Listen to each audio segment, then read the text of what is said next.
Halo semuanya, Assalamualaikum warahmatullahi wabarakatuh. Perkenalkan, nama aku Baiti Busmaningrum, mahasiswa jurusan Ekonomi Pembangunan, Fakultas Ekonomi dan Bisnis, Universitas Lampung.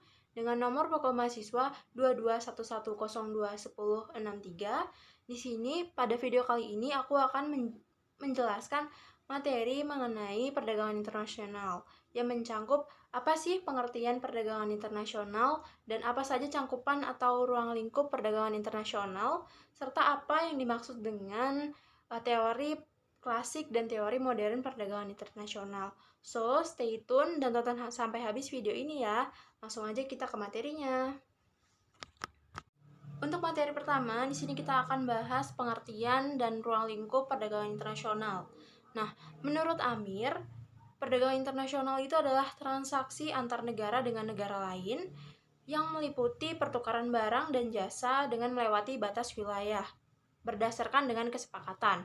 Sedangkan menurut Basuki dan Prawoto, perdagangan internasional itu merupakan aktivitas perdagangan yang dilakukan antar penduduk suatu negara dengan negara lain berdasarkan dengan kesepakatan bersama.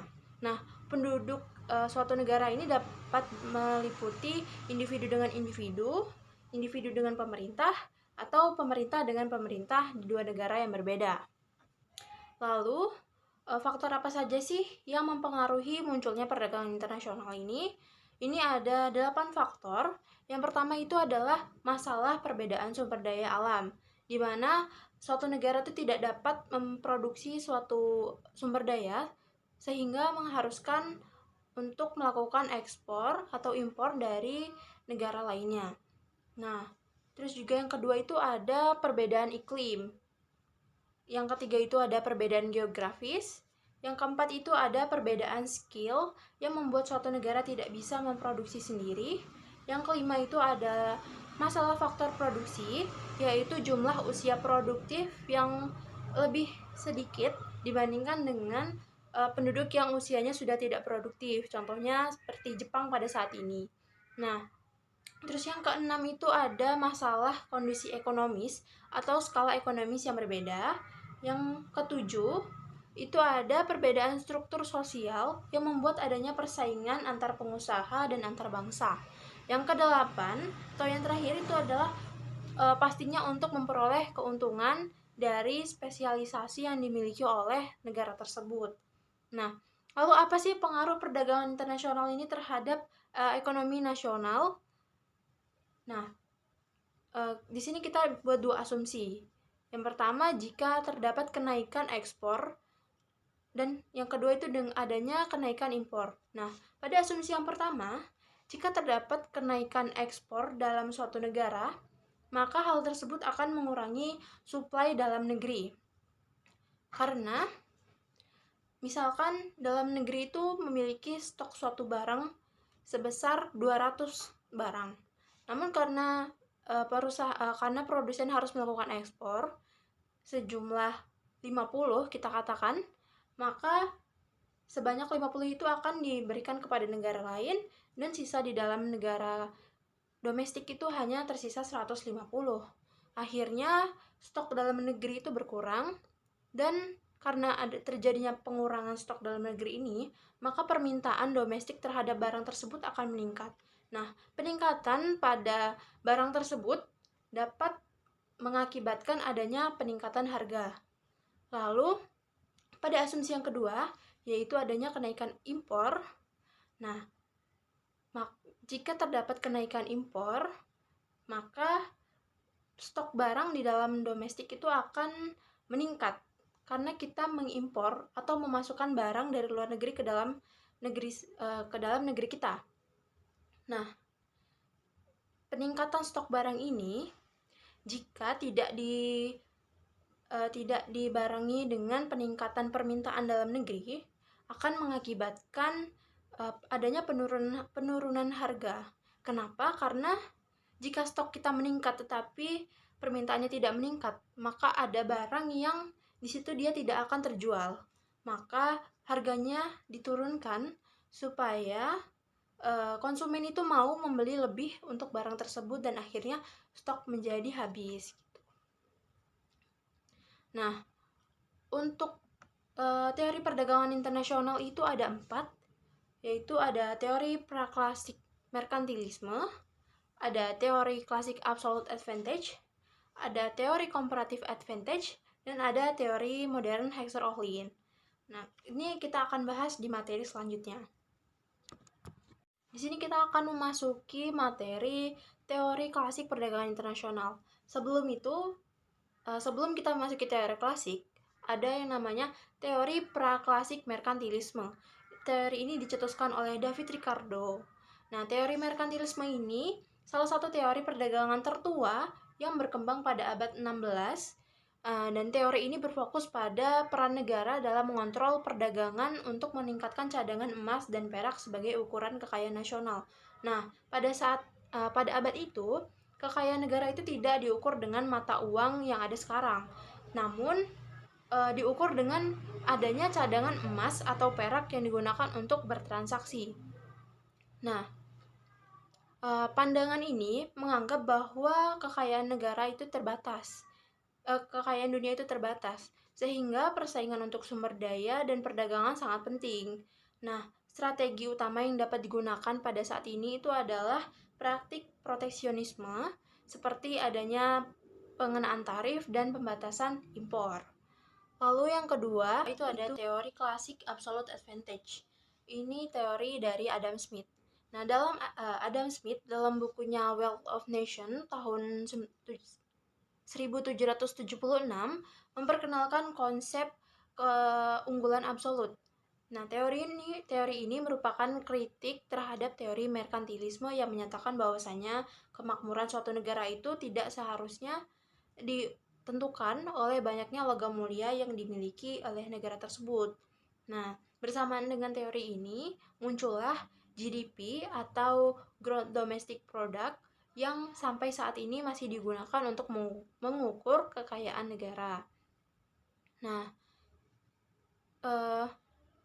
dan untuk meningkatkan GDP ini, menurutnya pemerintah harus mengurangi campur tangan terhadap perdagangan agar tercipta free trade atau perdagangan bebas.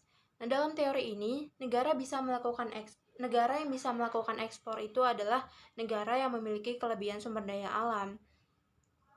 Contohnya seperti Indonesia. Nah, Indonesia ini kan kaya akan sumber daya alam. Nah, jadi menurut teori ini, Indonesia ini dapat melakukan perdagangan internasional. Sedangkan negara yang tidak memiliki sumber daya alam, contohnya seperti Singapura, dalam teori ini dikategorikan sebagai negara yang tidak dapat melakukan perdagangan internasional. Namun, teori ini juga mendapat kritik karena dianggap tidak realistis dan tidak mempertimbangkan faktor-faktor penting lainnya seperti biaya peluang.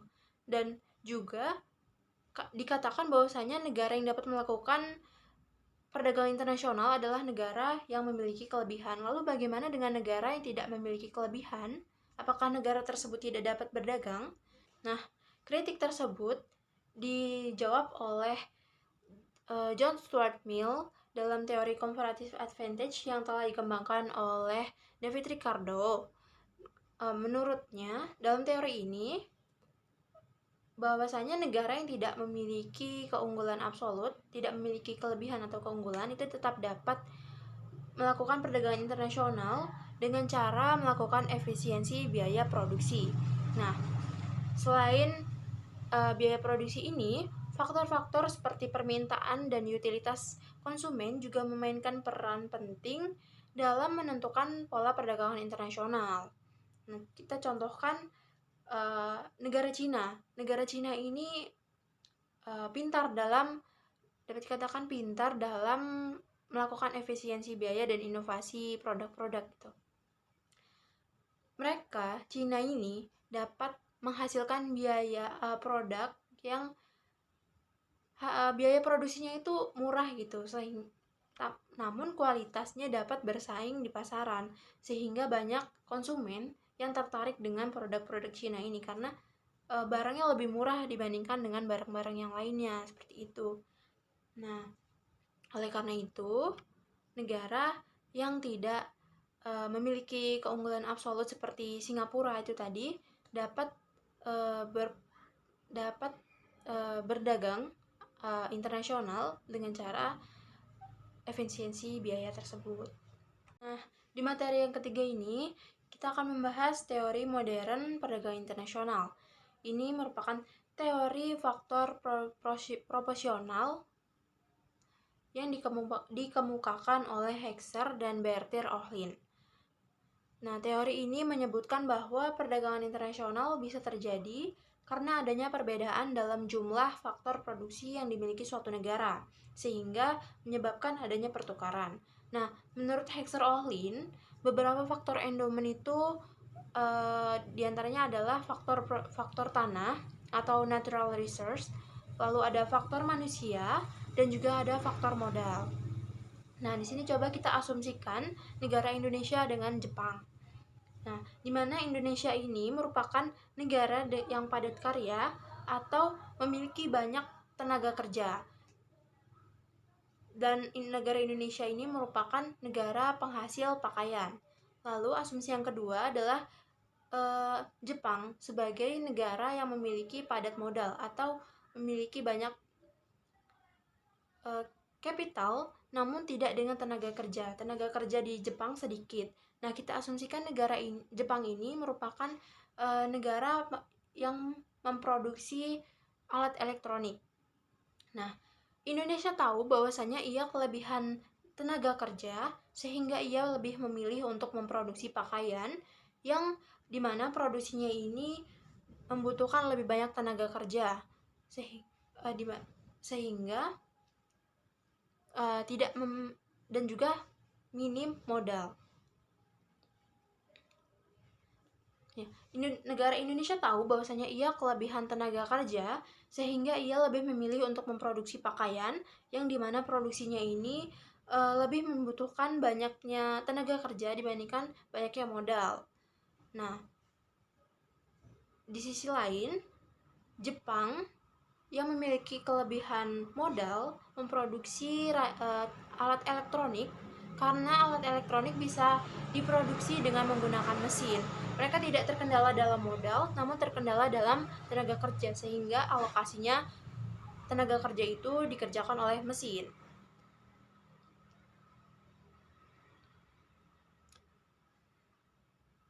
Sehingga Indonesia akan lebih efisien jika memproduksi pakaian dibandingkan dengan alat elektronik.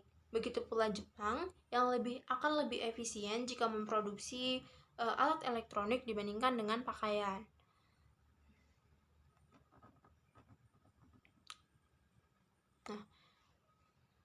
Nah, umumnya negara yang termasuk golongan padat modal itu umumnya adalah negara maju. Nah, sedangkan negara berkembang itu cenderungnya merupakan negara dengan padat karya karena memiliki kekayaan sumber daya alam yang banyak atau lebih banyak dibandingkan dengan negara maju.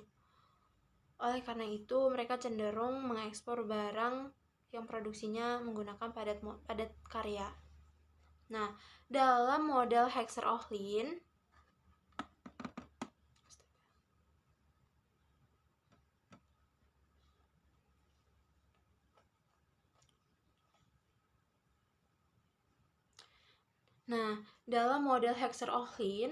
output produksi yang dihasilkan ini bersifat return to scale atau harus memiliki skala yang konstan. Ini berarti jika input digandakan 2 kali lipat, maka output yang dihasilkan juga akan berganda 2 kali lipat. Nih, kita contohkan Indonesia tadi sebagai negara produksi pakaian. Nah, untuk memproduksi 10 pakaian, Indonesia ini membutuhkan 5 tenaga kerja. Lalu, jika kita gandakan, kita 2 kali lipatkan tenaga kerjanya 2 kali lipat. Artinya yang tadinya 5 tenaga kerja dapat memproduksi 10 pakaian, di sini kita gandakan menjadi 10 tenaga kerja dapat menghasilkan output yang berganda juga menjadi 20 pakaian. Nah, model ini juga diasumsikan berada dalam kondisi pasar persaingan sempurna, di mana tidak ada satupun produsen atau konsumen yang dapat mempengaruhi harga pasar. semua pelaku memiliki informasi yang sempurna dan tidak ada hambatan untuk memasuki pasar, untuk masuk atau keluar pasar tersebut.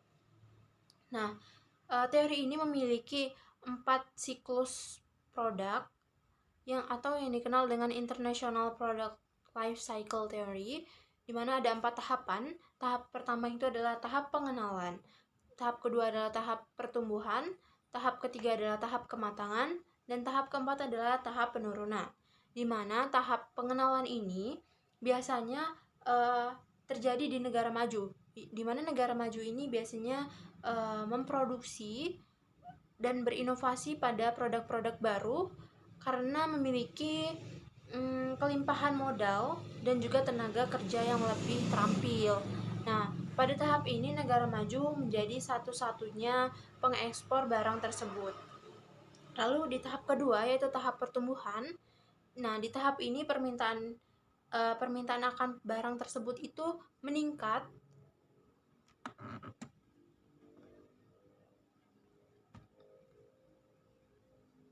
yang akan meningkatkan skala produksi.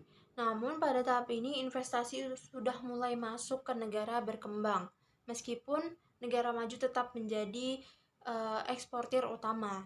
Nah, di tahap ketiga itu merupakan tahap kematangan. Nah, pada tahap ini tenaga kerja yang terampil itu tidak terlalu dibutuhkan, dan di mana tadi sebelumnya investasi sudah masuk ke dalam negara berkembang.